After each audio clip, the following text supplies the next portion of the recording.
Bonjour à toutes et à tous, je suis heureux de vous présenter une nouvelle vidéo. On va voir ensemble le tirage d'ouverture.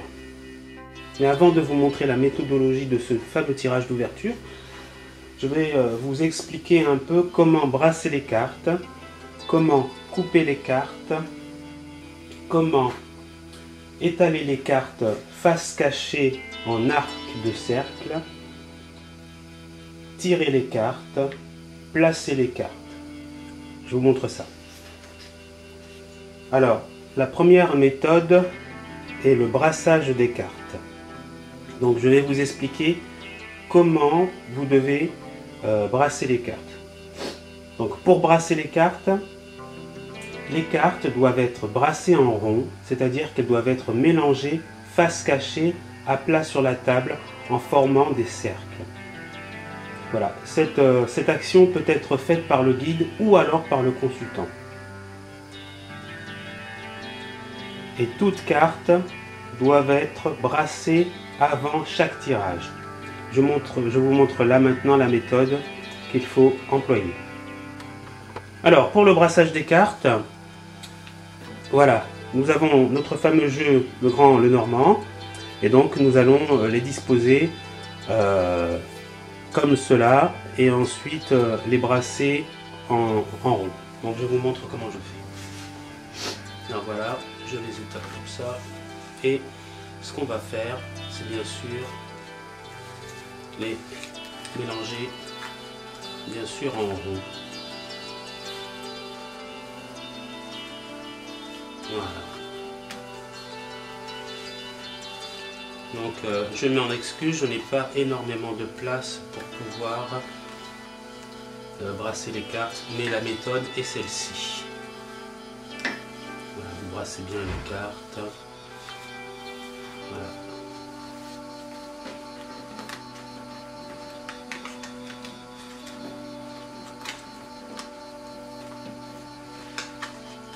Cette méthode de brassage des cartes est un peu difficile aussi, parce que le risque qu'il y a, c'est qu'il y ait des cartes retournées. Mais durant le tirage, les cartes retournées, vous les remettrez à l'endroit. Ce n'est pas un problème, ça. Vous avez une deuxième méthode aussi, qui est le brassage tout simple des cartes de cette méthode-là. Regardez. Vous les brassez comme ceci. J'espère que vous voyez bien. Voilà. Donc assez longtemps. En pensant à votre question.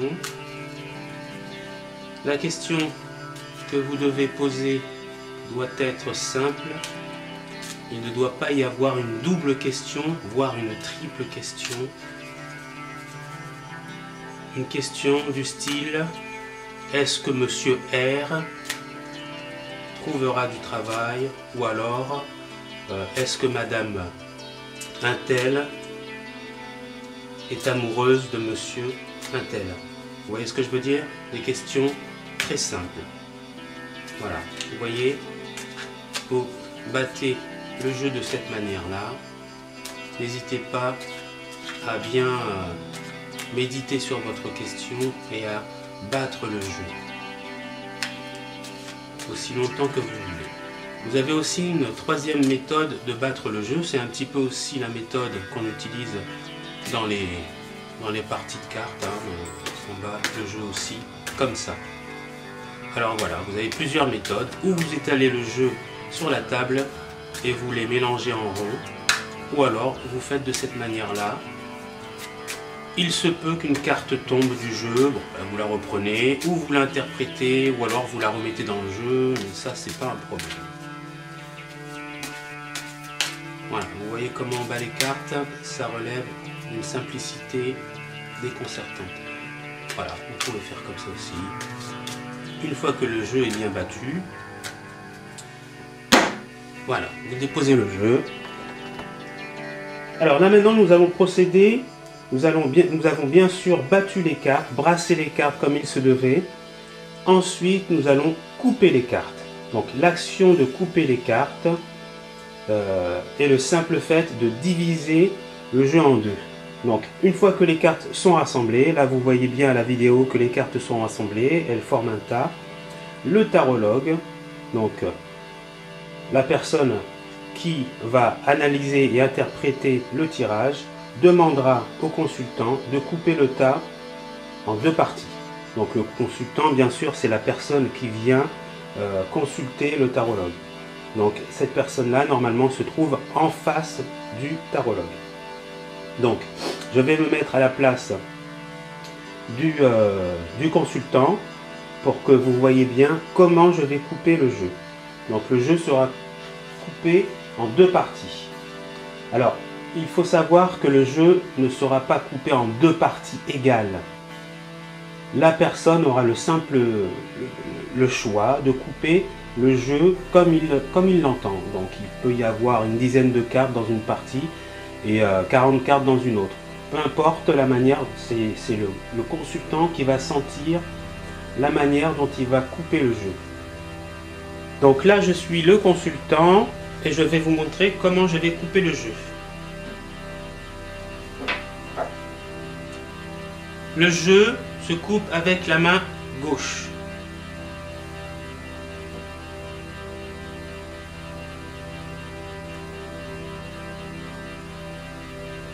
Comme ça. Ou alors, le jeu est comme ça. Ou alors comme ça. Et vous remettez cette partie-là par-dessus. Une fois le jeu coupé,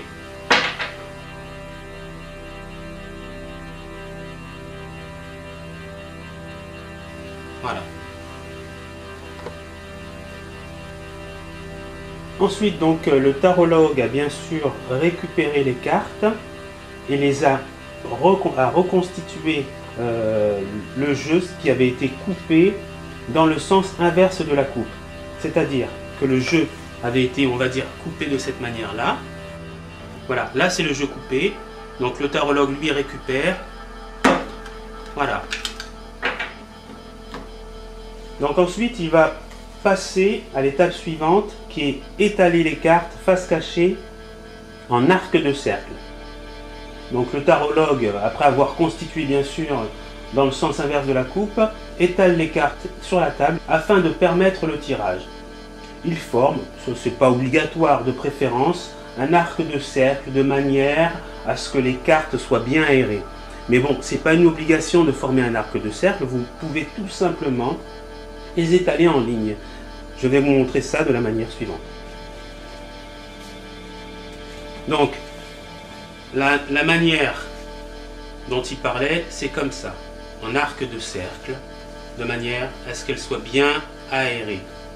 Mais ce n'est pas une obligation. D'accord? Faites comme vous le sentez, comme vous voulez. Vous pouvez les étaler aussi en ligne. Ok? Voilà, regardez, vous pensez à bien séparer les cartes. Voilà.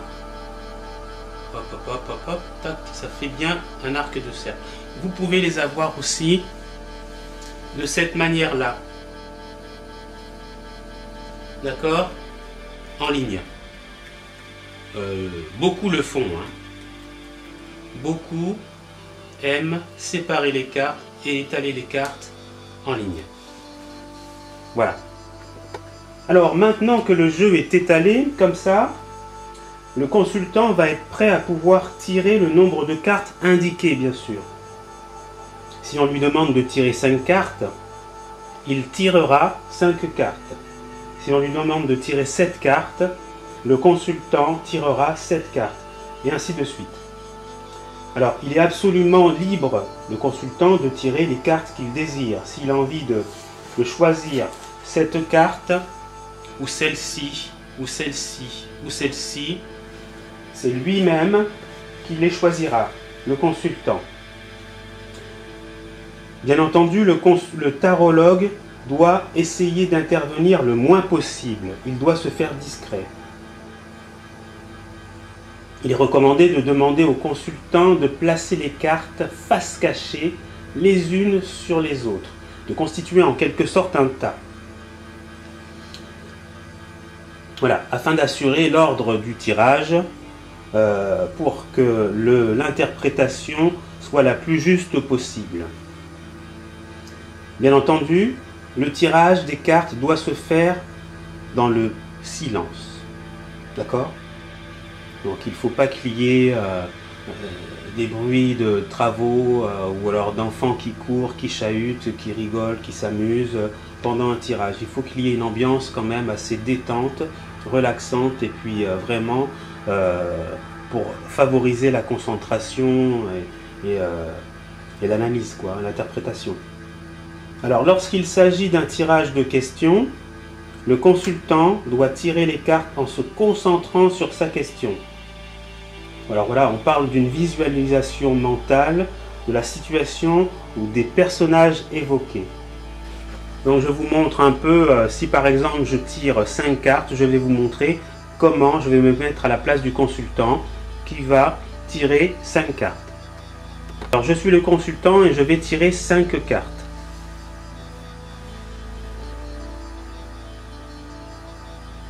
Celle-ci,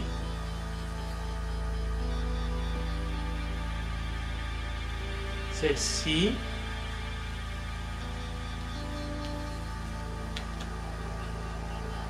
celle-ci, celle-ci et celle-ci. Voilà, je constitue un tas.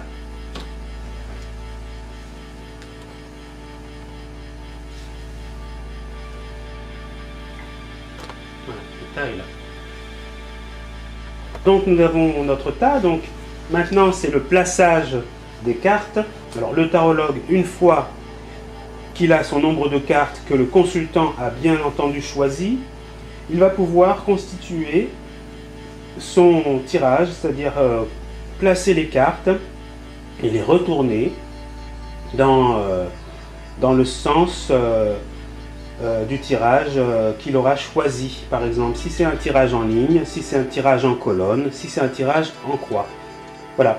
Les placements sont décrits pour chaque tirage, donc dans les parties qui suivent. Donc moi, ce que j'avais choisi, c'était de vous parler du tirage d'ouverture. Voilà. Donc je vais vous montrer le tirage en question, c'est-à-dire le placement des cartes. Donc voilà, j'ai le livre et je vous montre ce fameux tirage qui est assez intéressant. Donc vous pouvez voir le passé, l'actualité, le trimestre à venir et le reste de l'année. Voilà, donc la synthèse, la carte numéro 13. Donc cette carte retournée une fois tout le tirage interprété. Donc c'est une carte qui va être retournée à la fin en fait. Donc voilà. Alors là nous allons parler du tirage ouverture. Donc la procédure, c'est qu'il faut préalablement retirer le consultant et la consultante du jeu. Donc nous allons le faire ensemble. Donc je vais retirer le consultant et la consultante du jeu.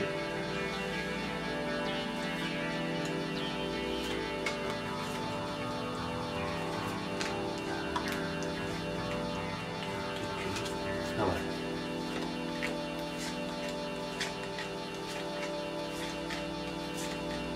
Consultant,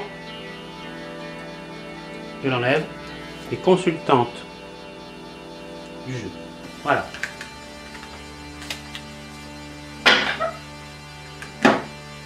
Consultant et consultante enlevés du jeu. Alors, bien sûr, avant d'avoir retiré le consultant et la consultante, le jeu a été bien sûr préalablement brassé, comme je vous l'avais montré précédemment. Nous n'allons pas refaire la manipulation. Donc, le consultant coupe le jeu en deux Donc, je vais le faire devant vous. Alors, hop. Voilà. Donc, le tarologue, lui, récupère la coupe.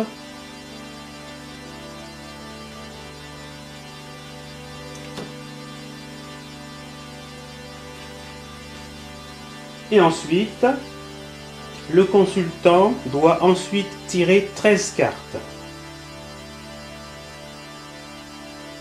Ok? Donc, nous allons tirer ces fameuses 13 cartes.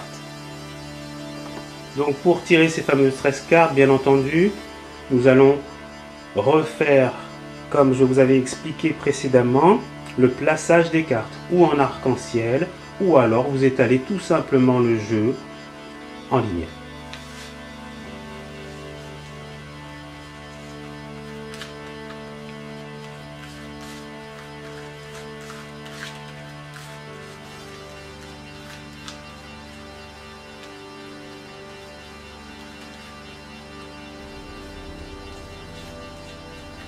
Voilà, les cartes ont l'air assez bien placées, donc j'ai préféré de le faire en ligne. Voilà, donc maintenant c'est le consultant qui va choisir les cartes. Donc il va choisir 13 cartes. Donc 13 cartes vont être choisies. Alors, 1, 2, 3, 4, 5, 6, 7, 8, 9, 10, 11, 12, 13. Voilà, j'ai mon tas de 13 cartes. Je referme le jeu, bien sûr. Je n'en ai plus besoin.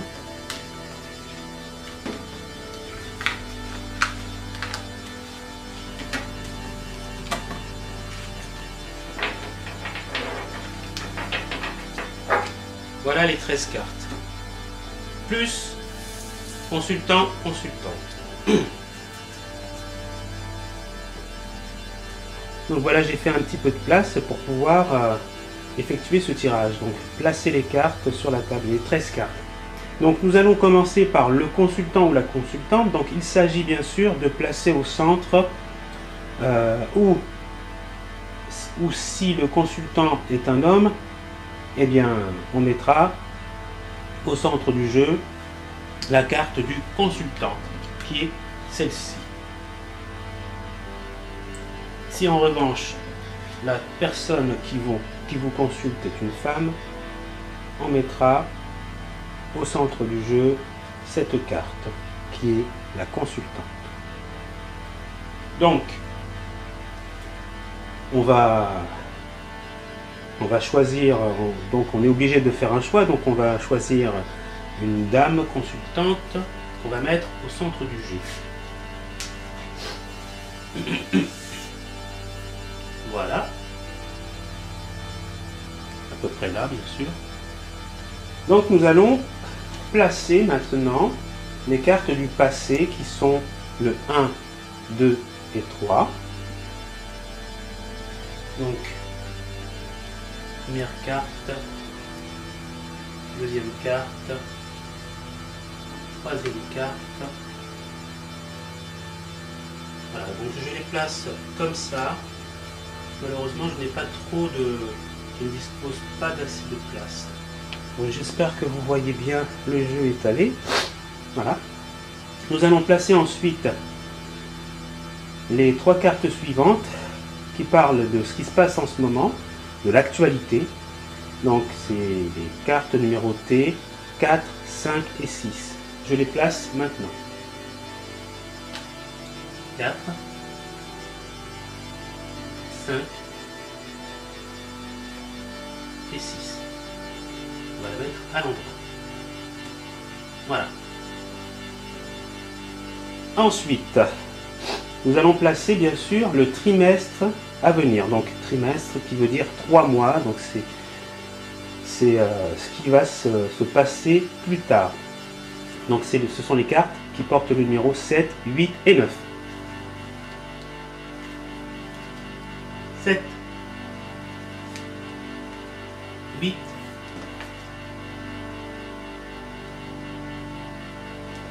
9.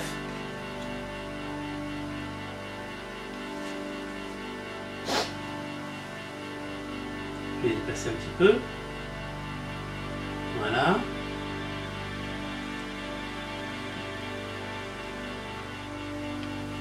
Donc 7, 8, 9. Je vais déplacer un tout petit peu la caméra. Voilà, on arrive à les voir. Donc les cartes suivantes sont 10, 11 et 12. C'est le reste de l'année. Donc là, bien entendu, il n'y a pas beaucoup de place, donc je vais essayer de déplacer un peu la caméra. Donc voilà. Donc 10, je vais tout simplement les superposer, ça va être plus simple. 10, 11 et 12. Voilà, je vais les rapprocher. Voilà, ce qu'on va faire, c'est ça. Là, on sait que c'est la consultante. Je vais, voilà, relever un peu le jeu. Comme ça, nous voyons à peu près tout le tirage. Donc voilà, j'ai placé les 3 autres cartes, 10, 11 et 12. Et bien sûr, pour terminer, c'est la carte qui sera retournée à la fin de l'interprétation, normalement. C'est ce qu'on appelle la carte synthèse. C'est cette carte-là. Voilà. Donc, je ne la retourne pas. Cette carte retournée, une fois tout le tirage interprété. D'accord? Donc, une fois que vous aurez analysé tout ce tirage, vous pourrez retourner la carte. C'est la carte numéro 13. Donc, alors, quelques petites remarques importantes. Ce tirage doit être fait lors de toutes les consultations. Il couvre l'année et l'avenir, l'année passée bien sûr, et l'année à venir. Alors, l'interprétation des sujets du bas peut se faire de la manière suivante. Pour les cartes à gauche du consultant, ce sont bien sûr l'actualité, j'en avais parlé. Les sujets de droite peuvent être interprétés s'ils permettent une analyse plus précise ou cohérente. Pour les cartes à droite du consultant, c'est le trimestre à venir. Les sujets de gauche peuvent être interprétés s'ils permettent une analyse plus précise ou cohérente. La lecture doit être élargie et globale. Le but de ce tirage est de repérer les grandes tendances tant pour le passé que pour l'avenir. Il n'est pas destiné à approfondir des situations ou répondre à des questions. Il s'agit surtout de découvrir son consultant, en fait, de faire connaissance avec lui, ou avec elle, bien entendu. Voilà, donc, je ne vous fais pas l'analyse de ce grand tirage, et je vous montre bien sûr la dernière carte, une fois l'analyse qui sera faite, voilà. Donc, on retourne la dernière carte, voilà. Donc, c'en est tout pour ce tirage d'ouverture. J'espère que cette méthodologie vous aura bien servi pour que vous puissiez bien sûr effectuer des tirages par vous-même. Voilà, je vous remercie de m'avoir écouté pendant ce petit moment. On se retrouvera pour une nouvelle vidéo pour parler bien sûr d'une nouvelle méthode de tirage avec ce fameux jeu, le Grand Le Normand. Merci et à bientôt. Au revoir.